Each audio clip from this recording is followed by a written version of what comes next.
আসসালামু আলাইকুম ভাই, ভালো আছেন? ওয়ালাইকুম আসসালাম। আলহামদুলিল্লাহ, আমি ভালো আছি। তুমি কেমন আছো ভাই? জি ভাই, ভালো আছি। আপনি এই টাকাটা রাখেন। কিসের টাকা এটা ভাই?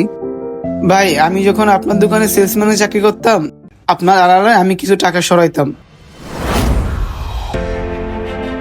ভাই, এই টাকাটা আমি এক প্রকার বাধ্য হয়ে সরাইতাম, নিজের খরচ, সংসারের খরচ।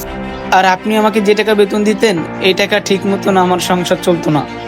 আর যে টাকা আপনার এখান থেকে সরাইতাম, সেই টাকা আমি আলাদা এক জায়গায় লিখে রাখতাম।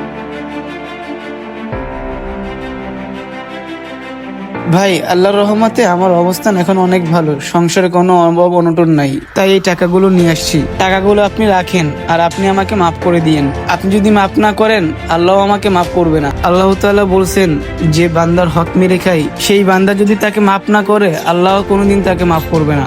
তাই এই টাকাগুলো আপনি রাখেন আর আপনি আমাকে মাফ করে দিয়েন।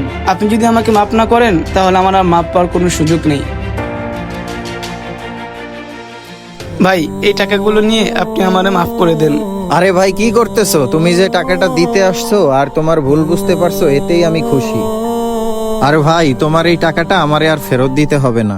না ভাই, এই টাকাটা আপনি আমাকে ফেরত দিয়েন না। আপনি যদি এই টাকাটা না নেন, তাহলে আমি নিজেকে নিজে ক্ষমা করতে পারবো না। ভাই, এই টাকাটা আপনি রাইখে দেন। ভুল করা মানুষের স্বভাব, কিন্তু নিজের ভুল বুঝে ফিরে আসাটাই আসল সাহস। ভিডিওটি কেমন লাগলো কমেন্ট করে জানাবেন। ভালো লাগলে শেয়ার করে দিবেন। ধন্যবাদ।